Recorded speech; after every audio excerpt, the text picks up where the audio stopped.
they rely on the hosts for everything, or very nearly everything. And rely is really not strong enough of a word. Viruses really feed off of their hosts. They kind of steal from their hosts or commandeer. If you don't know what the word commandeer means, usually it's used in military context to say that the military is taking things from the public in terms of housing or food or such things. And this is really the way we should think of viruses.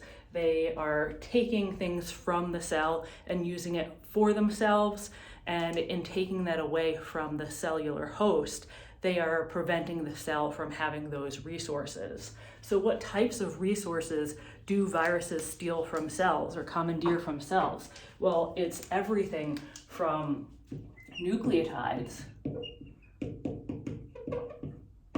to amino acids to lipids. So basically, everything, right? These are the important building blocks of macromolecules. A cell needs these in order to pretty much do anything. And viruses, they don't make any of these themselves. They rely on the host. They take these raw materials from the host and they use them to build their viral molecules. And so it's very interesting because the virus will come into the host cell with almost nothing other than its genome. So if you think about it, if we have a virus, and I usually draw my viruses as these bacteriophage. So we learned about these earlier in the semester. These bacteriophage have a protein coat on the outside, and then on the inside they have DNA. So there are only two types of macromolecules in these bacteriophage. They are protein and DNA. And these bacteriophage will inject their DNA into a bacterium. So we have the viral DNA here. Now, since this host is already a functional living cell, in this bacterial host, we already have a genome. And we know that bacterial genomes are circular, so this is our circular DNA.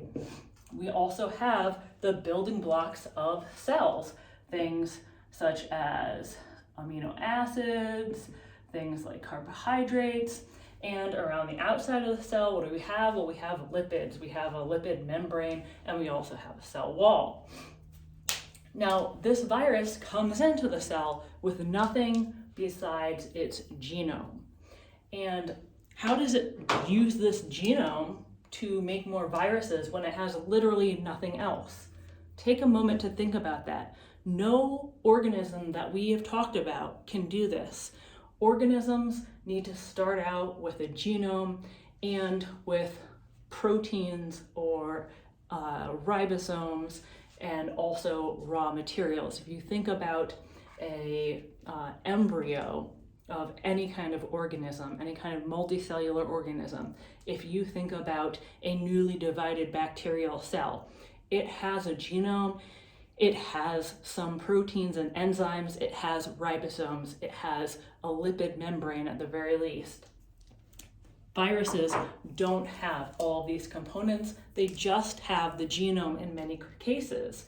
So how does the virus then manage to force the cell to make more viruses? It's really interesting and kind of horrifying at the same time. So what goes on, I'm just drawing this a little larger so we could see. The key is that this viral DNA has some section that is going to be recognized by the host's machinery.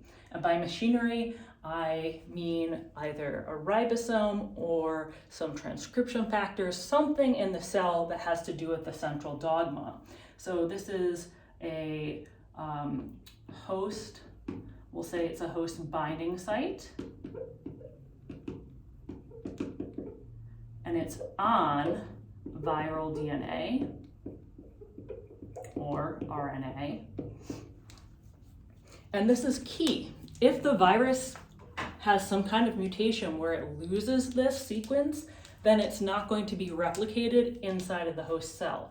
But so long as the virus has this sequence where something in the host is going to automatically bind this when the DNA enters into the host cell, then we're going to get something along the lines of transcription, so we'll make mRNA, and then translation, which is going to make protein. Again, how does this happen? Well, we'll say that this host binding site, in this case in particular, was perhaps for RNA polymerase. And again, this virus does not carry a gene for RNA polymerase. However, it doesn't matter. As long as it has a binding site on DNA where the host RNA polymerase is going to bind, then the host is going to bind the viral DNA and it's going to make mRNA. Now at this point, the cell isn't going to know the difference. It's not going to know that this mRNA is from the virus. I'm just going to put a V there. And so this mRNA, again, as long as it has the appropriate ribosome binding sites, which it surely has evolved to have, then the proteins are going to be made. Now, viruses don't need to carry genes for very many proteins. They don't do things like metabolize carbohydrates. They don't maintain homeostasis. All they need to do is copy the genome and make another viral capsid, and perhaps also steal the host cell's lipids. So let's write that down here. All viruses do, viral function, and you could also think of this as viral capabilities. All they do is copy the genome, they make proteins to do this, and they also need to make capsid proteins, and they need to assemble them.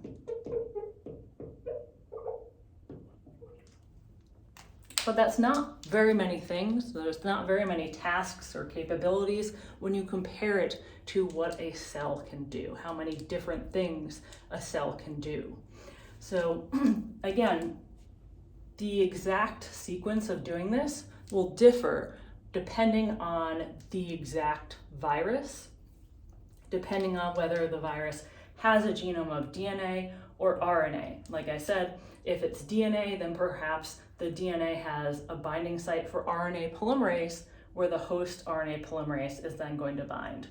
If the virus genome is RNA, then perhaps all it needs is a ribosome binding site. So again, in that case, we would have the host ribosome binding directly to the RNA. And we'll say with host ribosome binding site, or RBS. And then again, the host is not going to know the difference. It's going to translate this RNA, which is the viral genome, and make it into protein. And perhaps then that protein is going to, maybe that gene codes for a protein, which is a reverse transcriptase.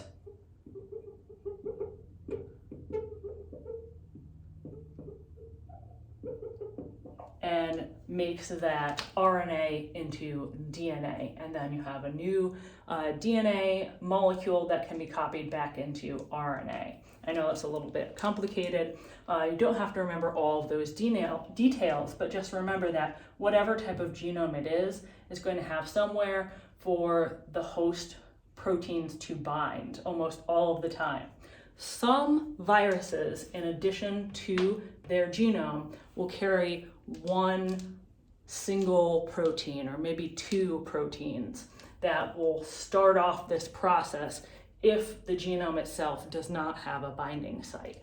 So let's write that right here. If viral genome, whether it be DNA or RNA, has no host binding site, the virus carries a protein. And so in that case, you would have a slightly more complex virus where we would have the viral capsid here. We would have inside of that the genome. And then in addition, the virus would also have maybe one protein, one enzyme, which it carries with it. And that's it. Viruses are extremely simple, but also extremely effective.